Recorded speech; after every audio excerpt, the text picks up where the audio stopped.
Second rules primer for the CSS company scale system. We'll have a look at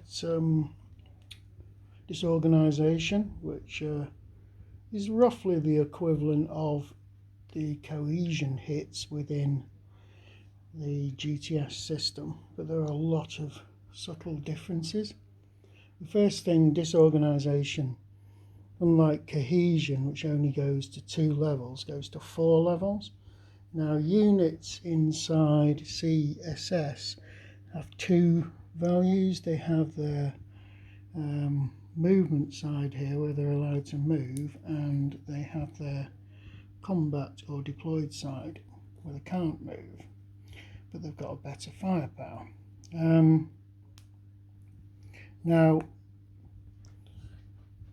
as a result of combat and things like that, you'll pick up levels of disorganisation. And units in CSS, they don't have steps. Each unit only has 1 step, and as soon as you've got a level of 4 or more, well, as soon as it goes above 4, you've got to take a loss, a unit loss from that hex. Okay. Now, you can reduce your disorganisation by basically spending a action with an active unit to take the disorganisation level down by 1, but you can only do that once per hex per chip pull. Okay, so you can't say we've got 3 units in there, reduce it by 3. You can't do it like that. There are other levels of disorganisation which are a suppression, which is similar to suppression in GTS. It basically stops you from doing anything, and you've got pinning. Let's see if I can find a pin. Yeah, pin allows you to still fire, but you can't move. Okay, where suppression stops you from firing and moving. Okay. Now, with these, if you're suppressed, you've got to spend your rallying, the rallying action, which removes effects like disorganisation. You've got to remove the suppression first. If you have a pin, you've got to move that after suppression, before disorganisation. If you get multiple pins, you get a suppression. Another thing about disorganisation, it moves with the units.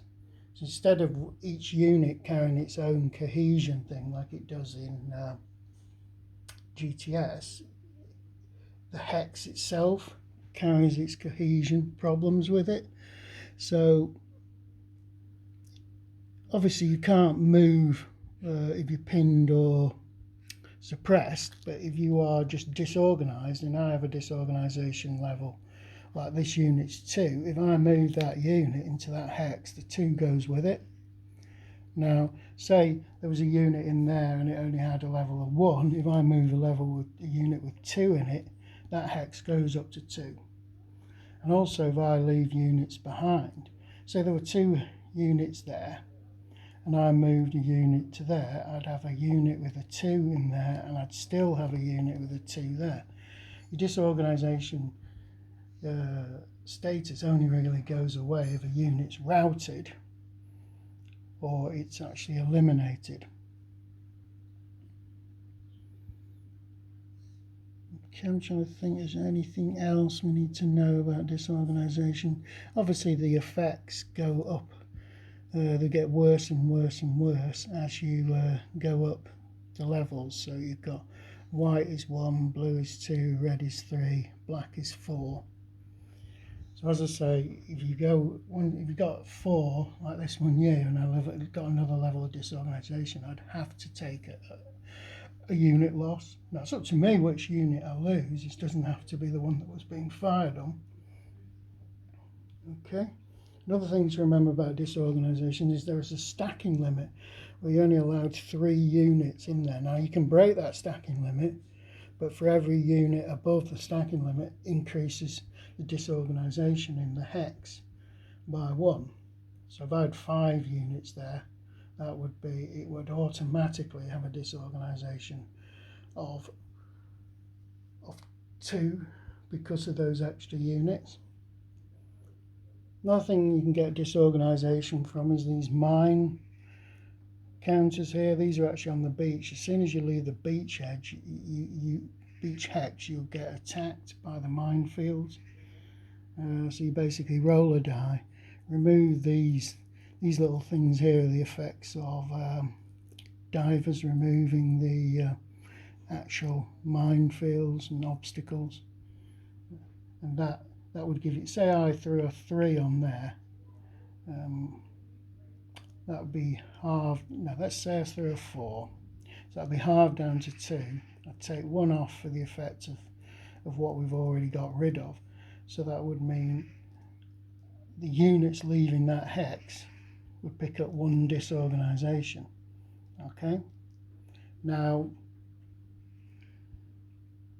what you can do is you can throw for that before. So say you end up picking up 3 levels of disorganisation just to move out that hex, you can say, oh, I'm not going to do that, and you can remain in the hex without moving, but you have to take 1 level of disorganisation as a penalty for that.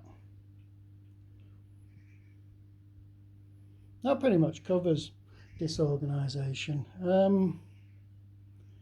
I don't know if it's a better system than GTS. I think GTS is better than in the fact that each unit carries its own different cohesion thing, and also GTS allows units to be bigger, some units to be bigger than others, which so they have multiple steps. I think the GTS system is the better one, but CSS is interesting, and it's easier to administer or control while you're actually playing the game. I think the whole idea of CSS is to try and streamline the game to make it as fast playing as possible, which it does to a good extent, but there are areas where I think GTS is better.